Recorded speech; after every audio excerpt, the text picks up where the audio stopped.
100가지 직업을 탐구하기 위해서 전국을 돌면서 많은 분들을 만나 뵙고 있습니다. 오늘은 어떤 분 만나 뵙게 될지 궁금한데요. 자기소개 부탁드립니다. 저는 대구에서 스타 기업으로 대구 첨단 의료 복합 단지에서 헬스케어 의료 기기를 연구, 개발 그리고 제조해서 한 10여 개국에 수출하고 있는 ANA라는 회사의 유상원입니다.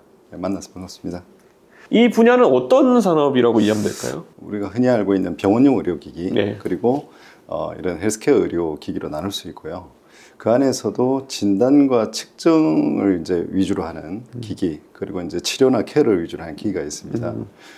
저희가 이제 하고 있는 헬스케어 의료기기는 주로 셀프 메디케이션에 관여되는 그런 이제 개인이 홈 헬스로 또 네. 케어할 수 있는 그러한 분야를 위주로 하고 있고 요즘에 헬스케어 의료기기 시장이 그쪽으로 트렌드가 이제 바뀌고 있는 것 같습니다. 네. 내 스스로 내 건강을 관리할 수 있는 제품이다. 그렇습니다. 이렇게 봐야 될 텐데요. 네네. 구체적으로 어떤 적용 사례가 있을까요? 이게 스스로가 운동을 하듯이 생활 습관을 개선하듯이 케어를 통해서 피부 노화도 지금 관리를 좀 해주면 이제 저속 노화, 항노화처럼 그렇게 관리하는 것이 예방의학적 관점의 치료다. 그래서 더 중요한 사실 이제 1차 진료가 이런 그 셀프 메디케이션이 일어나야 되지 않느냐. 그래서 더 큰 시장이기도 하고 많은 사람들이 관심을 가져야 되는 분야라고 봅니다. 센서라든지 진단이라든지 이런 것들이 강화돼야 되는 거 아닌가요? 그렇긴 합니다. 그래서 앞으로 이제 IoT 기본적으로 그렇죠.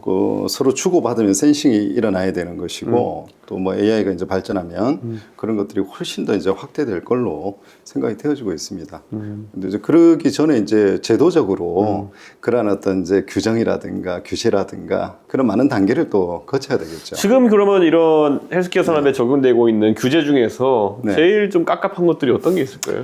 셀프 메디케이션으로 가면 아까 의원님이 정확한 지적을 하셨는데 어떻게 올바른 진단을 할 거냐 그것이 오류를 가지면 어떻게 될 거냐 그렇죠. 그래서 오히려 더 검증을 많이 해야 되겠죠. 그렇죠. 근데 이런 검증을 많이 할 수 있는 어떤 이제 코어가 되는 기관이라든가 단체라든가 산학연이라든가 이런 부분에 대한 것은 좀 지원이 좀 부족한 편이죠, 사실. 우리가 고령화되고 있기 때문에 가장 어떻게 보면 신경을 써야 됩니다. 이게 사회적 비용으로 감당이 되겠습니까? 그렇죠. 그러다 보니까 더 큰 부분이긴 한데 사람들이 많이 놓치고 있죠, 사실은. AI나 빅데이터 같은 것이 활성화되면은 사실 이렇게 수집된 데이터나 이런 걸 통해 가지고 더 시장이 활성화될 수 있다라는 생각이 드는데 전망이 좀 어떻습니까? 대단히 저는 폭발적으로 발전할 것으로 보고요. 코로나19를 지나면서 특히 그 셀프케어 쪽에 욕구가 그냥 폭발하지 않았습니까? 예를 들어 뭐 우리가 마스크를 쓴다든가 세정을 한다든가 그러다 보니까 개인 위생에 대해서 훨씬 철저해졌죠, 사람들이. 그렇죠. 오히려 감기가 줄어들고 병원 안 가요. 그렇죠. 바로 그게 적절한 사례네요. 그러니까. 그게 적절한 사례죠. 그래서 이제는 1차 의료가 개인에서 케어가 돼야 되는 거고 그다음에 이제 두 가지 이유가 있거든요. 또 다른 팬데믹이 온다면 어떻게 할 겁니까? 그렇네요. 그리고 두 번째는 뭐냐면 고령화 사회 아닙니까?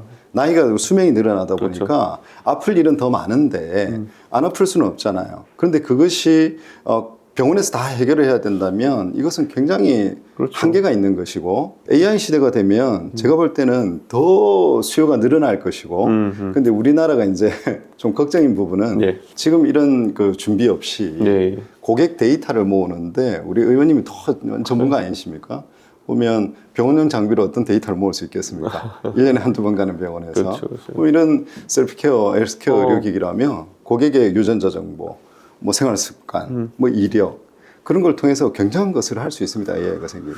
사실 의사가 들여다보지 않아도 계속 이런 걸 파악할 수 있게 되는 것이고 요즘 들어서 또 말 많이 나오는 게 지방의 의사들이 안 간다, 뭐 부족하다, 병의원이 부족하다 이런 얘기도 나오는데 아까 말씀 주셨던 것처럼 상당한 부분을 이런 어떤 헬스케어, 셀프 메디케이션으로 또 챙길 수 있다면은 그런 평등에 있어서도 의미가 있겠네요. 아주 큰 의미가 있다고 봅니다. 한국이 이제 뭐 병원 품질이나 이런 거로는 상당히 우수하다고 되어 있는데 이런 글로벌 시장에서의 이런 헬스케어 산업, 셀프 메디케이션의 적용 가능성 어떻게 보십니까? 굉장히 저는 전망성이 크다고 보고요. 병원용 의료가 뭐 요만큼이고 이제 나머지가 이거 아니겠냐라는 정도로 이제 성장을 하고 있는데 저희가 이제 한 10여 개국의 법인을 두고 해보다 보니까 이제 굉장히 좋은 점도 많고요. 뭐 우리나라 한류 열풍이라든가 요즘 미국에 아시아 가면은 한국 브랜드 파워가 이거라 그러면 미국에서 의원님 화장품이 아니라 한국 미용 기기가 아주 인기입니다 지금. 네, 새로운 한류가 또 생기고 있습니다. 어이구야. 그래서 이런 이제 시장을 보면 이제 저희가 주로 병원에 있던 기술을 개인이 할 수 있도록 옮기는 작업을 하는 거거든요. 예. 정부 연구 과제도 같이 하고 그렇죠. 해외 쪽은 해보니까 너무 시장이 좋습니다. 좋은데 이제 대신 우리보다 규제도 없습니다. 증명하고 예를 들어 임상을 하고 이런 단계가 꼭 그 우리가 병원용 의료 장비에 입각해 있다 보니까 그분들한테 가서 받아야 되는 거예요. 그렇죠. 그러다 보니까 의사분들이 자기하고 관련 없는 거리가 할 시간도 없고 오히려 파일을 뺏어 먹는 게 될 수도 있는데 그렇게 그렇습니다. 그러니까 진입에서 굉장히 어떻게 보면 좀 그런 애로는 있을 수 있다. 반드시 국민 건강이 필요하니까 이제 우리 의원님 같이 이렇게 깨어 있으신 분들께서 이제 이런 쪽에 약간 코어가 될 수 있는 기관 또는 의료기기 협동조합도 전부 병원용이거든요. 그렇죠. 그러니까 이런 거에 대한 그런 것들을 좀 만들어가면 글로벌 시장에 한국이 뭐 힘있게 해낼 수 있지 않나? 대통령 선거 공약으로 규제 기준국가제를 하자고 할 것인데 그게 뭐냐면 결국에는 어떤 사업을 할 때 미국에서 없는 규제는 한국에서도 없도록 하자. 사업하는데 미국에 사업하면 괜찮고 한국에 사업하려니까 뭐 5만 공무원들 다 통과해야 되고 이런 것들을 없애자 라는 건데 이런 헬스케어 산업에 있어가지고 저희가 기준국가를 두고 마찬가지로 규제를 좀 한 방에 좀 제거할 수 있는 상황이었으면 좋겠다. 아주 그런 생각을 좀 하게 되네요. 정치하는 사람들에게 남기고 싶은 말씀이 있을 텐데요. 혹시 어떤 부탁을 좀 하고 싶으신지 한 말씀 부탁드립니다. 그 한국의 경쟁력이라는 것을 훼손하지 않는 측면에서 다 같이 발전을 위한 노력을 해주시면 좋겠다. 또 이렇게 생각이 들고요. 각 분야에서 다들 노력하고 계시니까요.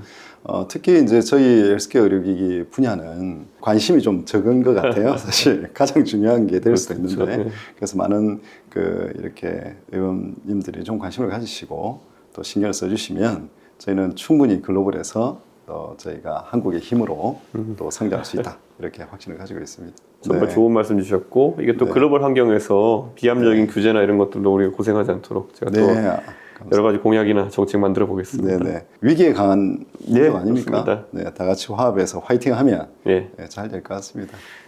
열심히 할 수 있도록 저도 앞장서겠습니다. 오늘 너무 감사합니다, 대표님. 감사합니다.